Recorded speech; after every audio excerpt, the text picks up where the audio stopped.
Et si la personne que vous aimiez depuis des années vous trahissait dans le silence le plus total? Pas de cris, pas de disputes, juste des signes qui s'accumulent, elle ne vous touche plus, elle évite vos regards, et puis un soir, son téléphone vibre, un message d'un autre homme, c'est là que tout bascule, voici comment j'ai découvert la vérité et pourquoi j'ai décidé d'y mettre fin pour de bon. J'y ai finalement mis fin après avoir eu la preuve la plus claire. Cela faisait 8 mois que j'étais suspicieux, car elle avait lentement cessé de me montrer de l'affection. Elle ne me tenait même plus la main lorsque nous faisions les magasins comme avant. La première fois que j'ai vraiment douté, c'est quand son tatoueur l'a appelée pendant le dîner, vers 20h15 à 20h30. Elle a rapidement nié, a mis son téléphone en mode silencieux et a bafouillé un peu en disant qu'il voulait sûrement vérifier comment cicatrisait son dernier tatouage. Je lui ai demandé pourquoi il l'appelait aussi tard, après les heures d'ouverture, et elle s'est énervée en disant que je l'accusais de tromperie. J'ai nié en disant que je n'avais jamais insinué ça, juste que je trouvais ça étrange.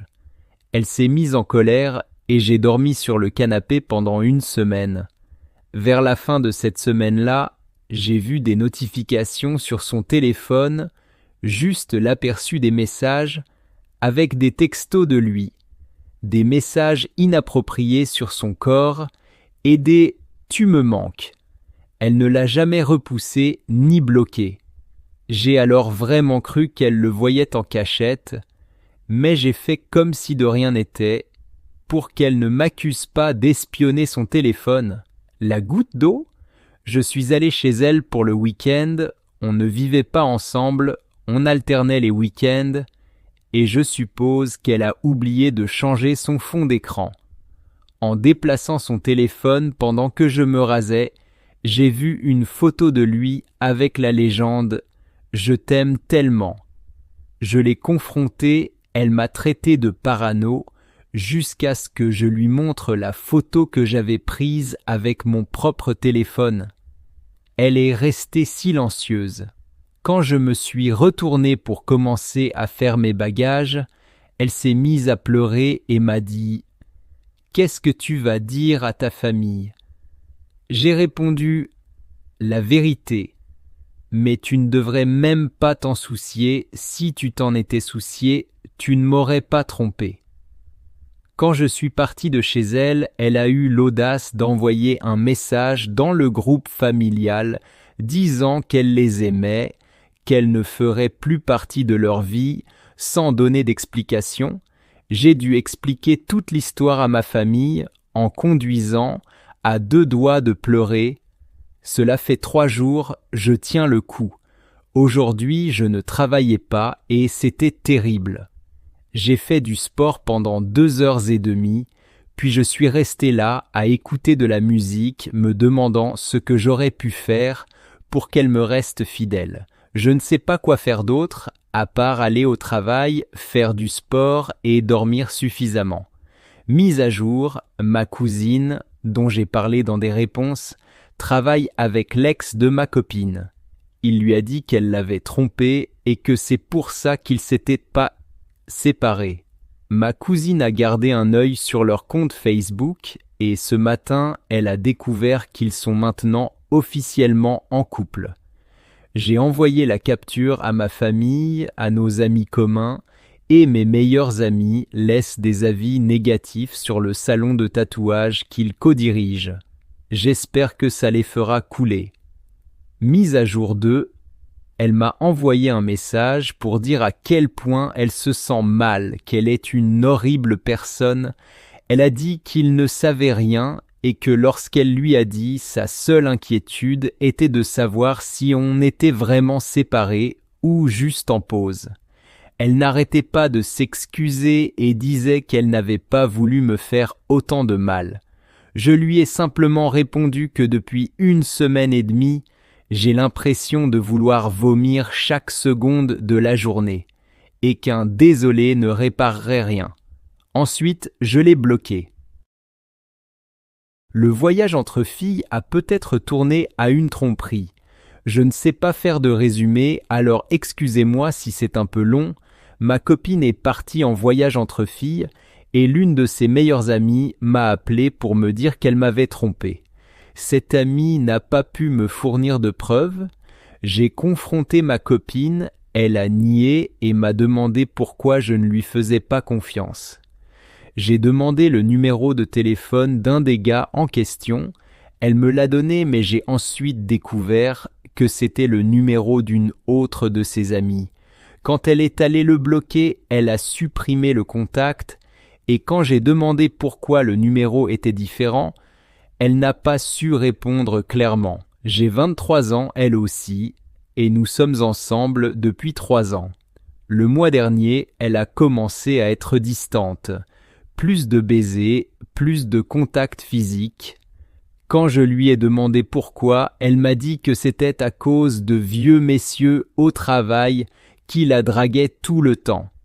J'ai cru à cette explication. Elle est donc partie en voyage avec 2 de ses meilleures amies. L'une d'elles, que je connais un peu, m'a beaucoup parlé pendant nos rencontres.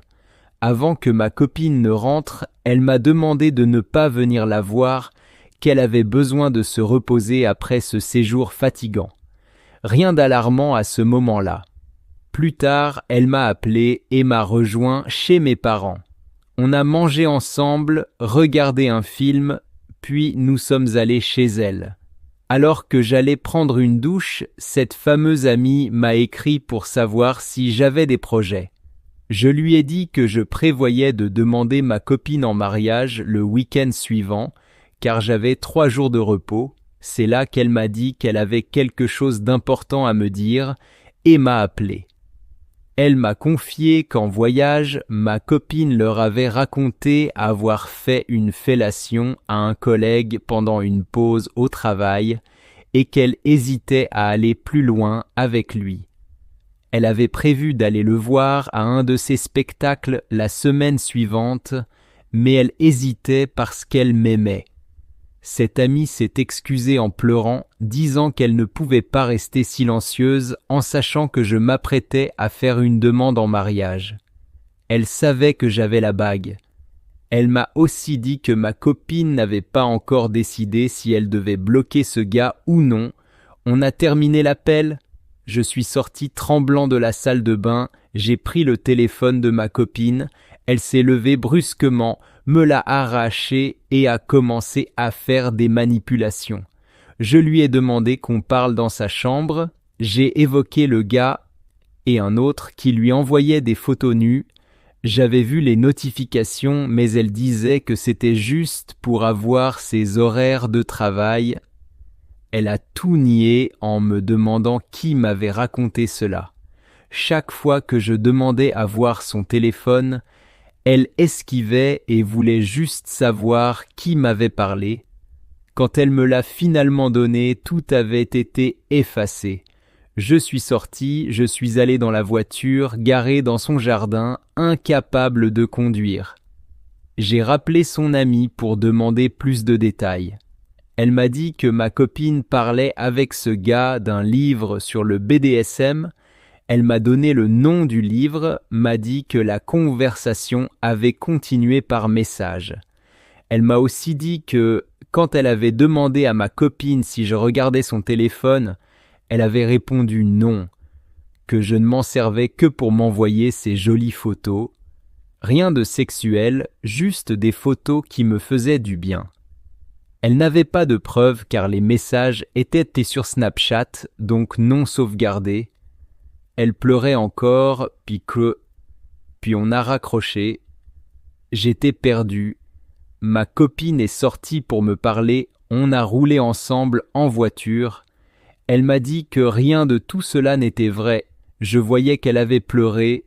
J'ai demandé le numéro du gars, elle me l'a donné. Elle m'a demandé pourquoi je ne la croyais pas. Elle m'a rappelé que l'amie en question avait elle-même envisagé de tromper son copain pendant le voyage, donc qu'elle inventait peut-être tout pour détourner l'attention. Quand j'ai demandé pour le livre, elle l'a cité, mais a affirmé que le gars n'était pas impliqué dans cette discussion. Je lui ai demandé si elle pouvait bloquer les gars concernés. Elle a dit oui. À noter, au début de notre relation, elle m'avait déjà dit qu'un gars la draguait au travail, puis m'avait avoué qu'ils avaient passé du temps ensemble après le travail, et elle avait plus ou moins insinué que c'était ma faute. Elle m'avait même montré où il habitait pendant qu'on conduisait. Comme je n'avais aucune preuve concrète et que je l'aime plus que tout, je l'ai cru. On a mangé, je l'ai ramené, on s'est blottis l'un contre l'autre. Pendant qu'on était couchés, elle a commencé à bloquer les gars. J'ai remarqué que le numéro qu'elle m'avait donné était différent de celui enregistré dans ses contacts. Quand j'ai voulu faire défiler pour voir, elle a supprimé le contact en vitesse. J'ai demandé pourquoi. Elle m'a dit que c'était sûrement un autre numéro, mais qu'elle m'avait donné le bon. Je suis rentré chez moi. En route, j'ai fait une recherche inversée du numéro. C'était celui d'une de ses amies. Je lui ai demandé. Elle a nié, puis m'a envoyé le numéro de cette amie. Finalement, elle a avoué qu'elle m'avait menti, parce qu'elle avait peur que si je contactais le gars, il colporte des rumeurs sur elle au travail. Maintenant, elle m'écrit que, lorsqu'elle retournera au travail, elle me donnera le bon numéro pour que je puisse parler au gars. Je pense que je connais déjà la réponse, mais j'aimerais avoir votre avis. Elle m'a trompé après que j'ai traversé le monde pour la voir. Ça m'a brisé, mais ça m'a aussi libéré. Je veux simplement partager mon histoire, car elle pèse lourd sur mon cœur, et peut-être qu'elle aidera quelqu'un d'autre qui vit la même chose. J'étais dans une relation à distance sérieuse avec une fille pendant environ 1 an. On avait des projets d'avenir, on parlait de mariage, de famille, de tout. Je lui faisais confiance. Elle jurait qu'elle m'aimait. Elle a même parlé à mes parents et nous avions prévu que je vienne la voir en personne. J'ai dépensé des milliers d'euros pour traverser le monde et aller dans son pays pour rencontrer sa famille. Je pensais que c'était la prochaine grande étape dans notre histoire. Au début, tout semblait magique. On sortait, on créait des souvenirs. J'ai rencontré ses proches, j'ai joué avec son neveu et sa nièce qui m'adoraient. Ça semblait réel. Mais peu à peu, des signes sont apparus. Elle était distante, étrange avec son téléphone, moins affectueuse. Quelque chose en moi le sentait. Un soir, alors qu'elle était distraite, j'ai vu des notifications Snapchat d'un autre gars, un gars qu'elle avait nommé avec des termes comme « mon amour ». Quand je l'ai confrontée, elle a essayé de me faire passer pour fou. Elle a dit qu'elle avait juste changé le nom parce que je l'accusais toujours, alors que je n'avais jamais eu de preuves jusqu'à maintenant. Plus tard, j'ai découvert qu'elle me trompait émotionnellement, peut-être même physiquement, bien avant que je ne prenne l'avion. Elle parlait, flirtait, voyait un autre homme en cachette tout en continuant de me dire qu'elle m'aimait et qu'on construisait un avenir ensemble. Je suis parti immédiatement. Je l'ai bloquée. J'ai coupé tout contact. Je suis parti avec la dignité qu'il me restait. Cette trahison m'a brisé, mais elle m'a aussi sauvé. Parce que si une femme pouvait mentir, trahir et me tromper, alors que je lui avais donné ma loyauté, mon amour, mon engagement et que j'avais voyagé pour elle, alors elle n'a jamais été capable d'un véritable amour. Aujourd'hui, je guéris, je me reconstruis, je me reconnecte à ma famille et à ma foi. Je réalise que sa trahison est sa perte, pas la mienne. Elle a perdu quelqu'un qui aurait combattu pour elle, fondé une famille avec elle et serait resté à ses côtés toute sa vie. Je n'ai pas perdu une âme sœur, j'ai perdu une épreuve et je suis enfin libre. À tous ceux qui vivent une trahison, ça fait mal. ça ressemble à une mort au début, mais avec le temps, ça devient une renaissance. Et ceux qui trahissent les cœurs loyaux le paient toujours d'une façon ou d'une autre, même si tu ne le vois jamais, Dieu, lui, voit tout. Reste fort, reste loyal, reste pur. Ils ont tout perdu, pas toi. L'un des cas de tromperie les plus brutaux que j'ai jamais entendus, et c'est mon histoire. Introduction. Le mois dernier, moi, femme de 24 ans, j'ai découvert que mon mari, homme de 24 ans, me trompait, et c'était bien pire que tout ce que j'aurais pu imaginer. Contexte. Mon mari et moi avons commencé à sortir ensemble il y a 8 ans, au lycée. Après le lycée, on a emménagé ensemble, on est allé à l'université et on a adopté un chat. On s'entendait bien et je disais souvent que vivre avec lui était facile. En août 2021, il m'a demandé en mariage. En août 2023, on s'est mariés.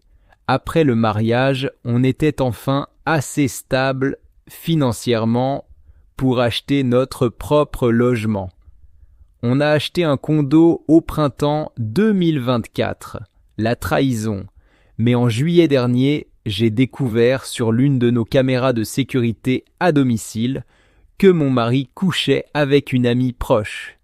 Je les ai tous les deux confrontés.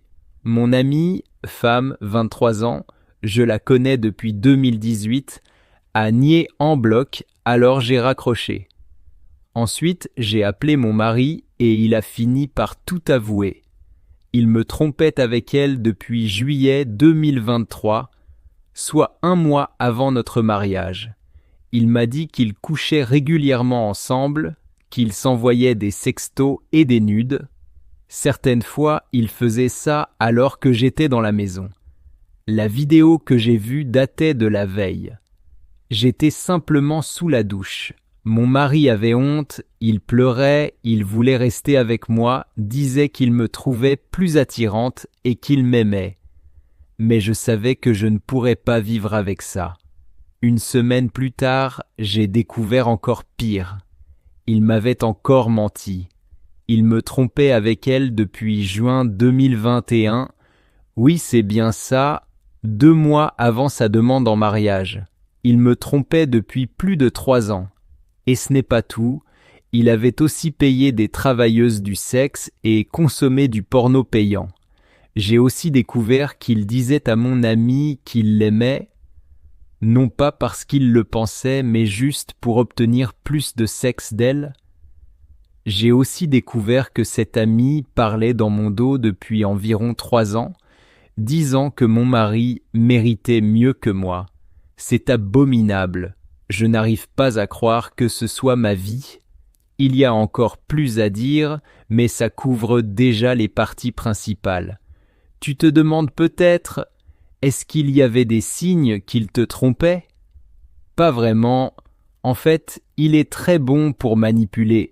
Je suis quelqu'un de jalouse, mais je ne l'ai jamais vu flirter avec d'autres femmes.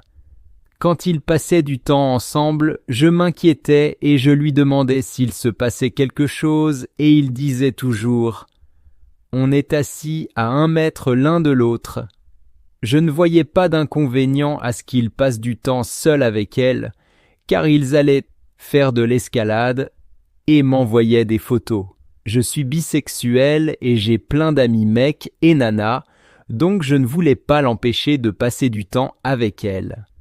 En juillet 2023, 1 mois avant le mariage, j'ai découvert un compte Snapchat lié à son numéro. Je l'ai confronté plusieurs fois, il a nié et dit qu'il n'en savait rien.